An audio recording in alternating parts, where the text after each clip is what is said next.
Can you really stop maladaptive daydreaming? I want to be clear about what stopping looks like. Let's for a moment separate daydreaming from maladaptive daydreaming. As I go into in my first video, anything that's maladaptive is an adaptive behavior that is no longer beneficial to you. So there's nothing wrong with daydreaming itself. We all daydream. Daydreaming is nice. It's like a creative way to work through issues. It can be enjoyable. I remember with like story ideas or poetry, daydreaming will help. I'll see an image, I'll think of a scene or something else. So when I release the videos about how to stop maladaptive daydreaming, the goal is not to completely stop all daydreams. I think it can be comparable to thinking about like a person who's hyperventilating every day or having panic attacks. You don't want that person to stop breathing. You just want them to not have that ragged breathing where they're going into a panic. It's the same thing with maladaptive daydreaming. It's the same thing with like someone who eats excessively or someone who's not eating enough. You don't want that person to like go crazy eating, or you don't want that person to stop eating completely. You want to find that balance. In quitting maladaptive daydreaming, it's really about finding that balance of healthy daydreaming. The answer from my perspective, can you stop maladaptive daydreaming? Yes, that's one question. Can you stop daydreaming forever? Would you want to do that? Would you want to stop breathing forever? Would you want to stop eating forever? The answer to that one is probably no. But can you stop doing it in a maladaptive way? Yes, 100% entirely. And that's the goal of the videos I post regarding maladaptive daydreaming.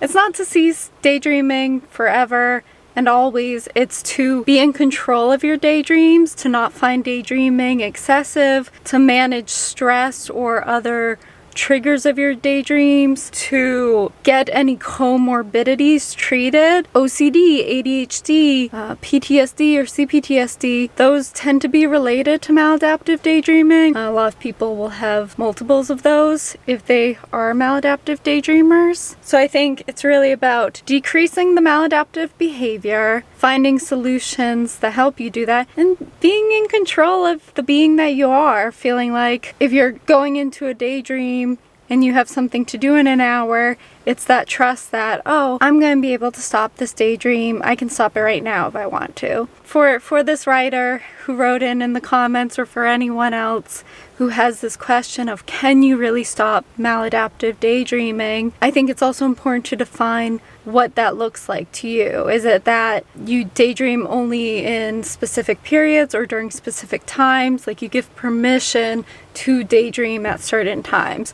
So like when I'm in the shower, daydream away, it's fine, because that's a good venue for it. If I'm driving, fine venue for it. I'll think of like poetry lines and stuff. If I'm taking walks, another great time for it. If I'm working, no, that's not a good time for it. If I'm on a call with someone, no, that's not a good time for daydreaming, because I like to be present when I'm doing specific tasks. Define what stopping looks like for you. Define your triggers. I always say define your triggers, comorbidities, and treat those things. And just take it day by day. With any sort of addiction or excessive behavior, the emphasis is really just like day by day, minute by minute, if it needs to be hour by hour. And I think the other thing is like to celebrate your wins. If you have a day where you concentrated really well, where you weren't excessively daydreaming, give yourself an applause. That's great.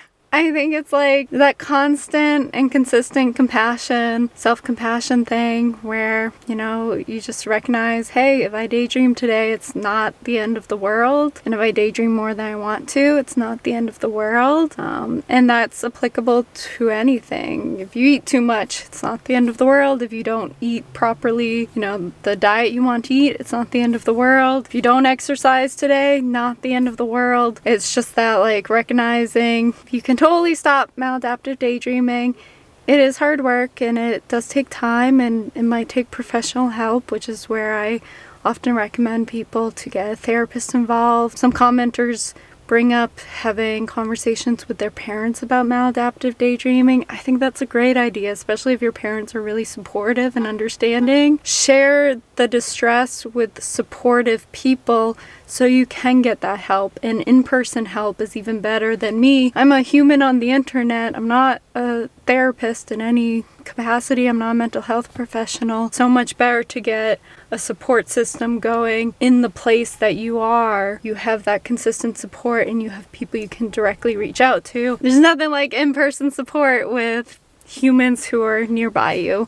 So I encourage that as well. Also on Reddit, there's like a maladaptive daydreaming forum. I post on it sometimes, but I think if you're looking for community with people who understand what you're going through, it can be helpful to have online community as well. I'm not disregarding online community. I do think with maladaptive daydreaming, because it's such an in your head thing, it does help having more present environments. So I do think in-person support and socialization and all these other things are vital to working through it. I think that's true for most things. I think people need in-person, humans in general, and I think our online realms sometimes cause us to suffer with a sense of hyperconnection and disconnection, but perhaps that's another video. So thanks for this question. You're not the only one who had this question, and I'm happy to be able to park safely somewhere and answer it from the safety of my car as it begins to rain. And I hope you all are well. As always, please like, subscribe, hit the bell for notifications. If you want to join the Patreon, the link is below.